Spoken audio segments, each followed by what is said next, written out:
दोस्तों, वीडियो देखने से पहले हमारे चैनल को सब्सक्राइब कर लीजिए और अगर हमारी वीडियो अच्छी लगे तो लाइक और शेयर भी करें। तो आइए दोस्तों, हम चलते हैं हमारे टॉपिक की तरफ। मुल्क शाम की फतुहात किश्त 5। फतह रुस्तन। रुस्तन वालों से इस्लामी लश्कर का पहले ही मुआहदा था, अलबत्ता इस मुआहदे की मियाद पूरी होने को थी। लिहाजा मुआहदा कायम रखने के लिए जब सैयदुना अबू उबैदा बिन जर्राह रदियल्लाहु अन्हु ने कासिद को भेजा तो उन्होंने इस मुआहदे का इनकार कर दिया और फिर इस मुआहदे का टूटना जंगी सबब बना। सैयदुना अबू उबैदा बिन जर्राह की जंगी तदबीर। रुस्तन शहर का किला बहुत ही बुलंद और निहायत मजबूत था। उसे फतह करने के लिए एक बड़ी जंग की जरूरत थी, लेकिन फिलहाल इस्लामी लश्कर इतनी बड़ी जंग नहीं चाहता था। इसलिए हजरते सैयदुना अबू उबैदा बिन जर्राह रदियल्लाहु अन्हु ने एक जंगी तदबीर अपनाने का फैसला किया। आपने इस्लामी लश्कर के अहम लोगों से मशवरे के बाद रुस्तन के हाकिम नकीतास को एक मकतूब रवाना किया, जिसमें फरमाया कि हमारे पास निहायत ही कीमती साजो सामान है और हम कहीं दूर जाने का इरादा रखते हैं।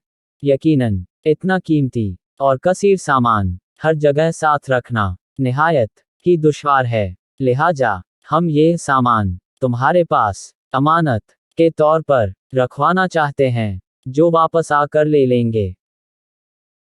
हाकिम रुस्तन ने जैसे ही मकतूब पढ़ा, उसकी बाछें खिल गई और वो बहुत खुश हुआ कि इस्लामी लश्कर ने मुल्क शाम के दीगर कई इलाकों से जो कीमती हीरे जवाहिरात, सोना चांदी, रेशमी कालीन वगैरह करोड़ों की कीमत का सामान बतौर माले गनीमत लिया है, मैं उस पर आसानी से कब्जा कर लूंगा। अपनी बददियांती को पूरा करने के लिए उसने जवाबन एक मकतूब रवाना किया और कहा, यह तो पुराने जमाने से दस्तूर चला आ रहा है कि एक बादशाह दूसरे बादशाह पर एतमाद करके उसके पास सामान वगैरह रखवाता है और बाद में ले लेता है। आप बिला झिझक सामान मेरे पास भेज दें और जब चाहेंगे मैं वापस लौटा दूंगा। मुझे खुशी है कि आपने मुझे खिदमत का मौका दिया। सैयदुना अबू उबैदा बिन जर्राह रदियल्लाहु अन्हु ने 20 अदद बड़े बड़े संदूक मंगवाए। उन्हें खाली करके इस तरह कारीगरी करने का हुक्म दिया कि संदूक की कुंडी में बाहर से ताला लगा दिया जाए, लेकिन संदूक के फर्श को काटकर तख्ते में ऐसी तरकीब की जाए कि उसके अंदर जो शख्स मौजूद हो वो बाहर का ताला खोलकर आसानी से बाहर आ जाए।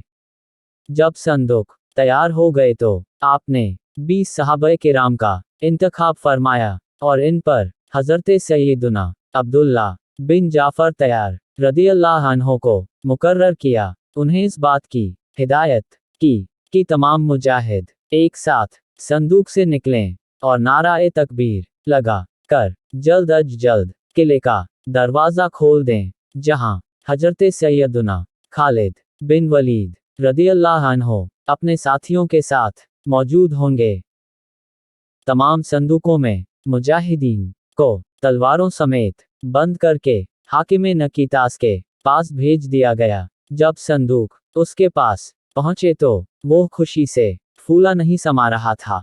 उसने वो तमाम संदूक अपनी बीवी मारिया के महल में रखवा दिए। इस्लामी लश्कर वहां से रवाना होकर सौदिया नामी मकाम पर ठहर गया। किले वालों ने जब इस्लामी लश्कर को रुखसत होता देखा तो खुशी से नाचने लगे। रात के वक्त हजरत सैयदुना खालिद बिन वलीद रदियल्लाहु अन्हु बड़े लश्कर के साथ रुस्तन के किले की तरफ खामोशी से रवाना हो गए। वहां अहले रुस्तन इतनी बड़ी कामयाबी की खुशी में जश्न मनाने में मसरूफ हो गए। उस जश्न का मेहमान खुसूसी हाकिम नकीतास था। जब उनकी महफिल उरूस पर थी, उसी वक्त सारे संदूकों से मुजाहिदीन निकले और नकीतास की बीवी से किले की चाबियां ले ली।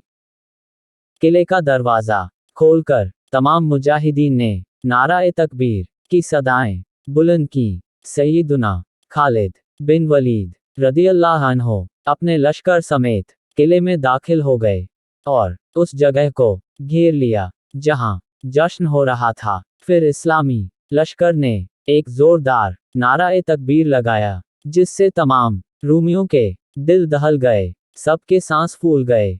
उनका एक शख्स भी मुकाबले पर न आया, क्योंकि उस वक्त वो सब निहत्थे थे। सब लोगों ने अमान अमान पुकारना शुरू कर दिया। कई लोगों ने इस्लाम कबूल कर लिया, बाकी लोगों ने टैक्स देने पर सुलह कर ली।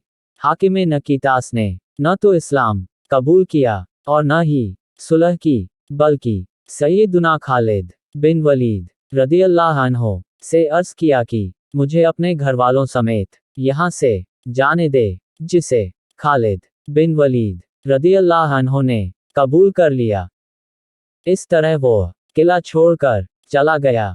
फतह की खुशखबरी सैयदुना अबू उबैदा बिन जर्राह रदियल्लाहु अन्हु को भेज दी गई और आपने सजदा-ए शुक्र अदा किया।